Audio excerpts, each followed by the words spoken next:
Dear aspirants, screen మీద కనిపిస్తున్నటువంటి ఈ క్వశ్చన్ మీ ఓన్గా ఫస్ట్ ట్రై చేయండి. దాని తర్వాత నేను చెప్పినటువంటి సొల్యూషన్ చూడండి. If the number 22x1168y is divisible by 88, then find the maximum value of x minus y.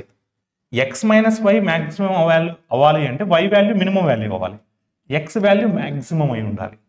ఇప్పుడు 88తో పోవాలంటే రూల్ ఏంటి? That number must be divisible by 8 and 11. 8కి డివిజిబిలిటీ రూల్ ఏంటి?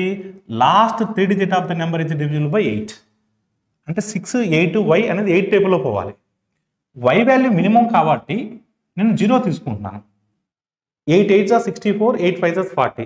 0 పెడితే పోతుంది, అంటే y వాల్యూ 0. అప్పుడు రిమైనింగ్ నెంబర్ ఏమవుతుంది? 22x111680. ఇది 11 టేబుల్లో పోవాలి. 11 టేబుల్లో పోవాలంటే ఎక్స్ ప్లస్లో ఏం ప్లేస్ చేయాలని మనకు క్వశ్చన్ మార్క్. జాగ్రత్త చూడండి. So some of alternative digits చూడండి.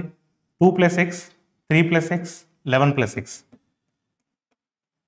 నెక్స్ట్ 2 + 1 3, 3 + 6 9. ఈ డిఫరెన్స్ చూడాలి. సో ఈ డిఫరెన్స్ అనేది either 0 or 11 మల్టిప్లై ఉండాలి. 0 రావడానికి ఛాన్స్ లేదు, అందుకని 11 తీసుకుంటున్నాను. అప్పుడు 11 + x = 20 అవుతుంది, x = 9 అవుతుంది.